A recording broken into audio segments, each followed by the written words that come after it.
بات تو یہ ہے کہ احمدی جو ہے اپنے ملک کا شہری بھی ہے، اور وہ اپنے وطن کی سیاسی پارٹیوں میں داخل ہو سکتا ہے، اور جب وہ سیاسی پارٹی میں داخل ہوگا تو اس کی آواز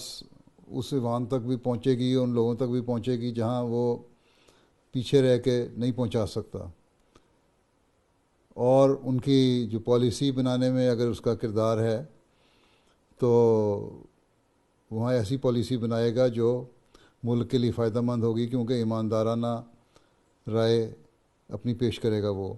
اللہ تعالیٰ کے حکم کے مطابق، کہ جب بھی تمہارے سے رائے مانگی جائے ایمانداری سے دو۔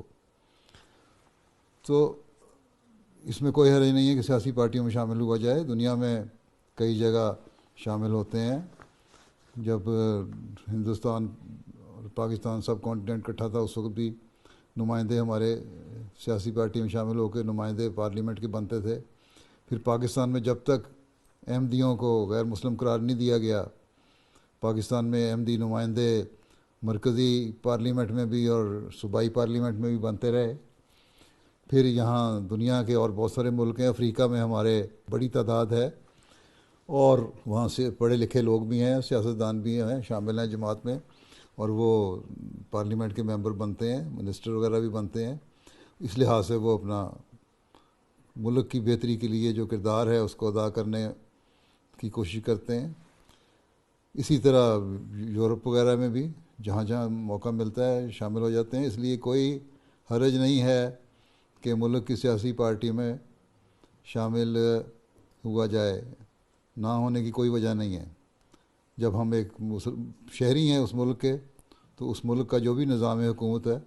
اس میں ہمارا کردار ہونا چاہیے، اور بہتر کردار ہونا چاہیے، تاکہ ان کو پتہ لگے کہ ایماندارانہ طریقے پر ہم کس طرح ملک کی اور قوم کی بہتر رنگ میں خدمت کر سکتے ہیں۔ اور احمدی بھی بحیثیت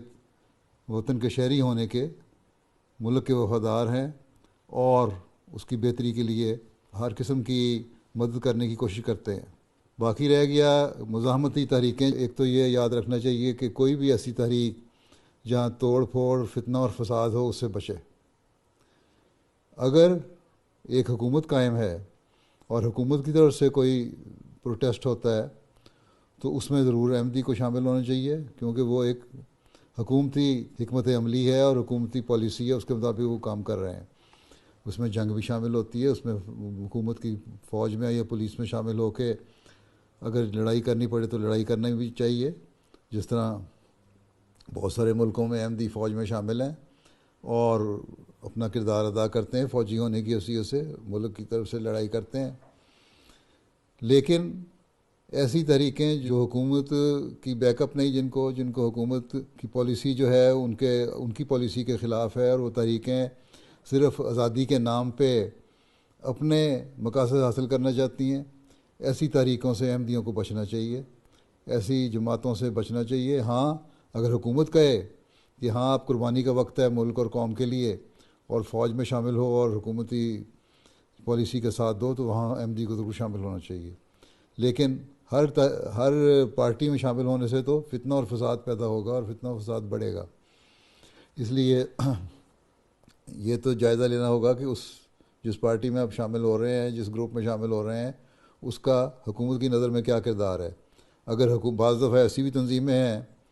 جن کو حکومت کی پشت پناہی ہوتی ہے یا حکومت کی اشیر بات ہوتی ہے، حکومت ان کو سپورٹ کر رہی ہوتی ہے، تو اس لحاظ سے تو ان میں شامل ہوا جا سکتا ہے۔ لیکن وہاں بھی یہ دیکھنے والی بات ہے کہ کس حد تک اس سے فتنہ پیدا ہو رہا ہے، اور اگر چوائس ہے کہ فتنہ سے بچا جائے تو پھر یہی ہے کہ احمدی کو تو فتنے سے بچنے کی کوشش کرنی چاہیے، اور نہیں بھی چوائس تب بھی کسی طرح حکمت سے اپنے آپ کو ہر قسم کے فتنے سے بچانے کی کوشش کرنی چاہیے۔ ٹھیک ہے۔